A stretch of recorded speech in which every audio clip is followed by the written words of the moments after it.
All right, it was Jaime Munguia with a third round stoppage over Demetrius Ballard. Let's talk about it.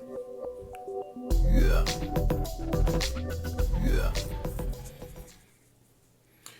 All right, Jaime Munguia down in Mexico stops Demetrius Ballard in the third round of a nice, decent action fight. Let's go right to the pros and the cons. Let me start with Demetrius Ballard. I like the fact that Demetrius seemed like he had somewhat of a game plan. His game plan seemed to be get on his toes, move, box, do a nice amount of body work, and maybe work around Jaime Munguia. I do like the fact that he stayed on his toes. I like the fact that he was trying to circle. I like the fact that he was trying to get Jaime to be flat-footed in order to maybe set up his shots. The cons for Demetrius Ballard would be number one, when he was throwing shots, particularly in that first round, I thought that he was doing too much touching Jaime. I would like to see him put a little more power on those shots. Some of those shots he was throwing like that straight right to the body, it seemed like he was more trying to touch him. Another thing I didn't like that Demetrius did was he in that third round he got into a firefight. Actually, it kind of started in the second round, but in the third round he got into a firefight with Jaime Munguia, and I thought that was something that was unnecessary for him to do. I think he was doing good, moving his feet and boxing. Then let's move on to Jaime. Just like with Demetrius, I like the fact that he was using all of his punches. He was using his jab, using his straight right. He was using his body punches. He was moving his feet. He wasn't flat-footed. He was more moving around the ring. And the good thing that he was doing is that he did throw some good power shots. He put some steam behind some of those punches. The cons would be really not much. I didn't really see anything that Jaime Munguia did in this fight that makes me say, well, he could have did this better. He could have did that better. I thought he did what he was supposed to do with the guy that was in front of him. Now let's talk about the fight.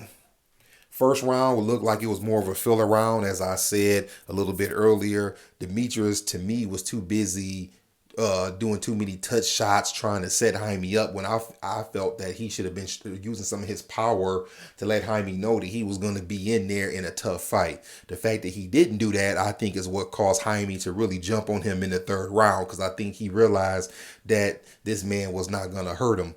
The second round of action picked up a little bit more. When Demetrius got in close, he did throw some decent hard body shots. Jaime also picked up the pace, going upstairs, going downstairs.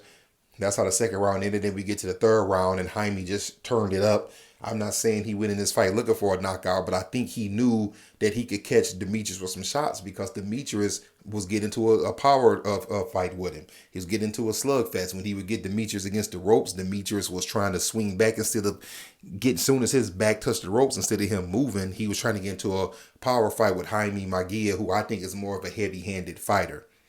Then it happened.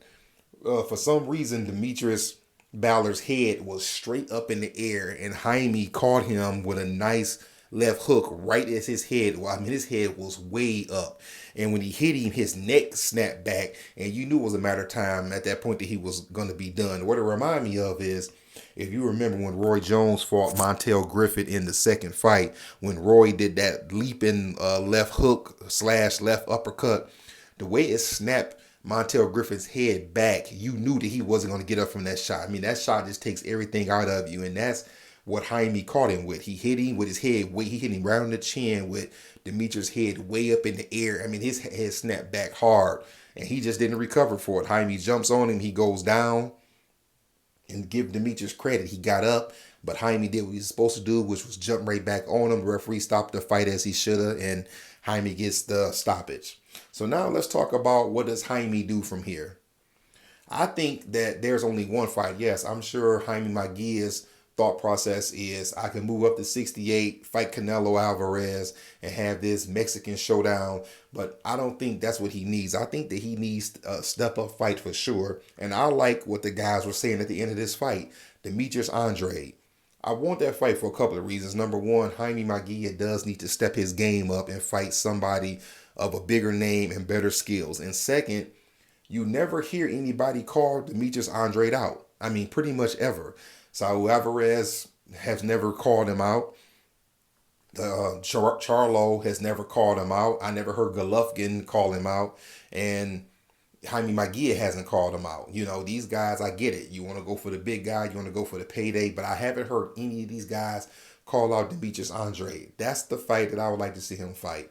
Let's see him fight against another undefeated fighter with a name, with some skills, and let's see what happens. Now, if I'm wrong, correct me. If any of those guys I mentioned have ever called Andrade out, let me know in the comments. But I don't remember any of these guys calling him out. But tell me what you would like to see Jaime Munguia do. Tell me if you enjoyed the fight. Did you enjoy the skills that he showed in this fight? Do you like the fact that he has been progressing over the years? And who do you want to see him fight? Are you like me and you want to see him fight Andrade, or maybe do you have something else better in mind?